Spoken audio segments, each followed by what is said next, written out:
So we're now going to continue our talks on study designs by talking about ecologic studies or ecological studies, whichever you prefer, also known as correlational studies. And the distinctive feature of ecologic studies is that instead of collecting data on individual people, we use data on populations. So we have a population measure of disease and a population measure of exposure to go with it. And so each of the units of analysis in the study is a population, not a person. And we can use the units of analysis. It could be at the level of countries, it could be states, cities, schools, workplaces, whatever we happen to have data on. Because usually we're not collecting the data ourselves. We very often carry out these studies using data collected by other people or organizations for other purposes. And so we can generate a correlation coefficient or a regression line. Correlation coefficient gives you a measure of the extent to which the exposure is correlated with the health outcome of interest across these various populations. Those of you who've done statistics already will be more familiar with correlation coefficients. So here's an example. Looking at colorectal cancer in women in relation to meat consumption across a number of countries. And so you can see that colorectal cancer, just a simple regression line can be drawn through this, and you can see that in high meat-eating countries it appears that there's a high rate of colorectal cancer. So this in itself, for reasons we'll talk about, does not mean that, in fact, that meat causes colorectal cancer. There are other possible explanations for this. In other words, it could be confounded by other exposures. So, as I said, in an ecological study, we're looking at populations, not at individuals. We just don't have the individual data. But so we say that we have data on the marginals. So here's if we think in terms of prevalence or cumulative incidence, then you're familiar with the 2x2 table. So, but in this instance, we don't have the information, the ABCD, the data on the individual people, whether the individuals are exposed and diseased and so on. What we have instead is the row totals and the column totals, which we call the marginals. And we have a separate 2x2 table, essentially, for each population that we're investigating. So we have some sense of their level of the proportion of people in the population who are exposed, and the proportion of people who are suffering the health condition. So by way of an example, we might use family income and say malnutrition. So it could be that M1 represents the number of people in a country who are surviving on $1 a day or less, and M2 is the people who have more than $1 a day. And it could be that N1 is the proportion of people, or the number of people in a country regarded as malnourished, defined by a certain, say, body mass index, and N2, the number of people not malnourished. And so then we could take data across a wide range of countries and calculate measures of the proportion of people who are living on $1 a day or less, and the proportion of people who are malnourished, and then we could, as set out here, and then we could basically do we could plot these data on a graph, as we did for colorectal cancer and meat intake, and we could see if there appeared to be a relationship. So it's really very straightforward.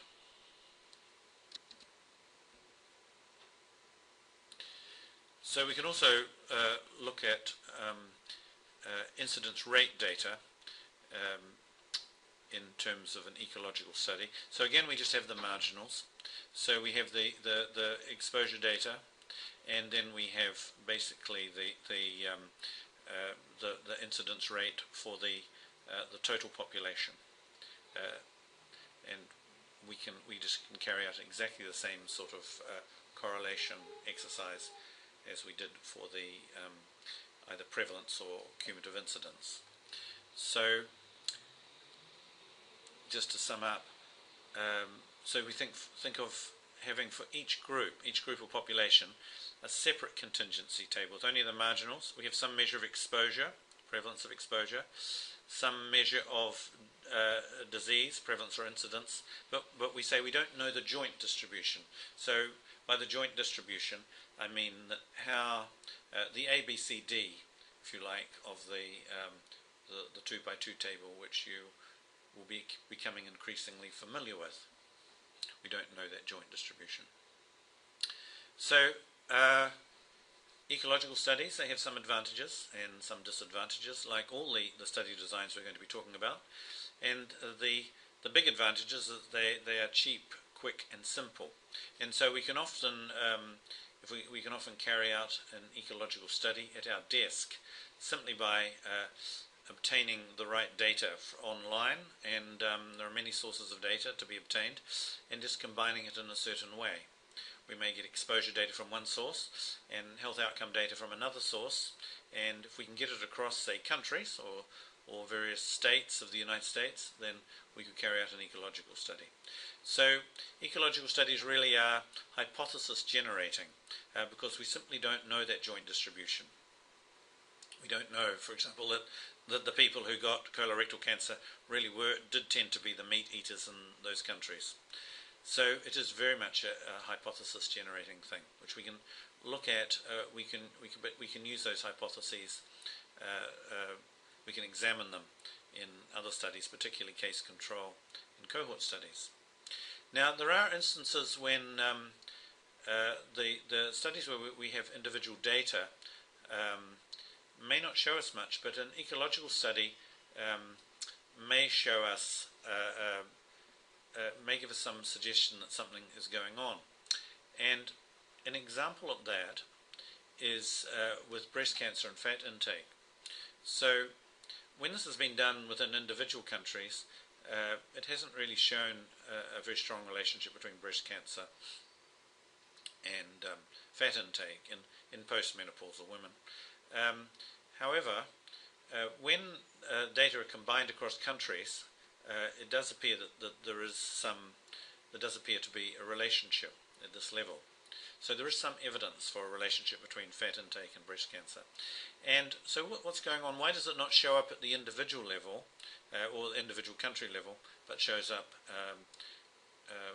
when you look across countries? So the reason may be a bit something to do with this. So here we have three populations, and we have a health outcome, and we have an exposure, which, exposure could be fat intake, health outcome could be breast cancer and postmenopausal women. But we're looking in each one of these are three separate studies, and in each one we don't see much evidence of anything going on because there's just not enough exposure variation. Maybe there's a kind of slight trend, but it's not very obvious, very slight trend, maybe, but nothing very obvious, nothing very strong.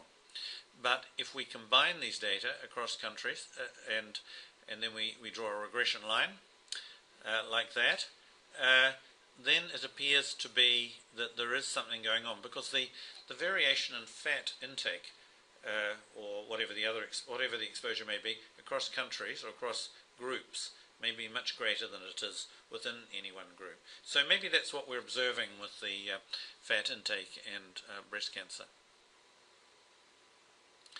Another example of where an ecological study proved to be very useful was with fluoride in water supplies. So these are data, observational data, on the dental caries among children, young children, expressed as rates per 100 children, and then the fluoride content naturally occurring of the water supply. And so you can see that as the water supply fluoride content goes up, the dental caries drops off, but it levels off at around about 1 ppm in the water. So as a result of this and some follow-up experiments that were carried out, fluoridation of public water supplies at the level of about 1 part per million has become very common in many countries, and it's been shown to be a very effective public health measure. Another ecologic study where it was useful to look across countries, and this is for melanoma and sun exposure. So sun exposure doesn't vary nearly as much within countries as it does across countries. And so it was back in '56 that Lancaster noted that there did seem to be a relationship between the risk of melanoma and distance from the equator. The closer you got to the equator, the higher the incidence of malignant melanoma in white populations became. This led to the hypothesis that sunlight was responsible, and this was subsequently shown to be true. And here's some of the data for melanoma in incidence rate per 100,000 person years, and this is in relation to latitude. So over here we have the equator. So as we go further away from the equator, the incidence rate drops off. So this is some of the early data that not in fact by Lancaster, but showing this ecological relationship, which turns out to be a true relationship. So those are some examples where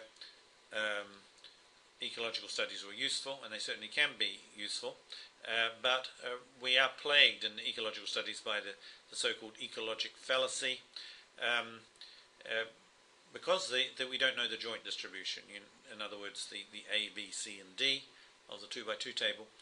We don't know whether the people who got the disease are actually the ones who were most exposed. So there's this problem that we may have a different relationship at the aggregate or group or population level than we actually find at the individual level. This is sometimes referred to as cross-level bias. So we can illustrate that.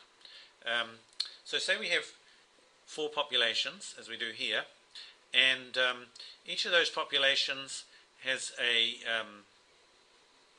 shows a relationship where the outcome increases as when they are exposure deficient. So as the exposure drops off, the incidence rate or prevalence increases. So there's an inverse relationship. But we have these different populations, and they have different other factors affecting them. So, but they all basically show the same pattern. Now, if we combine them by drawing a regression line, as we did in that previous example, then you can see the regression will suggest that in fact there is a direct relationship, that exposure increases the risk of the outcome, which is quite contrary to what we see when we look at the within a population at the individual level. So the dots represent individual people, and the line represents the group, the ecologic correlation. So you can see that ecologic correlations have the potential to be misleading. There's a famous example which is often quoted by from the European sociologist Emil Durkheim, who examined suicide rates in Prussian provinces in the 19th century, and he showed that there was with the proportion, with an increasing proportion of Protestants, and the other people were mainly Catholics, but with an increasing proportion of Protestants, the suicide rate went up, suggesting that Protestants were more likely to commit suicide. But this has been used as an example of the so-called ecologic fallacy, drawing conclusions when they're not necessarily justified. So the possibility that Protestants are more likely to commit suicide than Catholics is one interpretation, but the alternative possible explanation, and you can't rule this out just from looking at the ecologic data, the group data, that Catholics, as they are they become more and more of a minority, may be more likely to commit suicide because, say, of persecution, which increases perhaps with a higher proportion of Protestants in the population. So ecologic data do not allow us to distinguish between these two possibilities. Now, I'm not sure that it's actually known which is the correct interpretation, but this is often used as an example of how we can't necessarily draw obvious conclusions from ecologic data. Here's another example. So you could intuitively draw a line through this. So this is showing the incidence of hip fractures per 100,000 people and per capita calcium consumption. So that you can see that as per capita calcium consumption goes up, then the incidence of hip fractures goes up. So we might naively draw the conclusion that calcium consumption is bad for you because it's increasing the risk of hip fractures. Of course,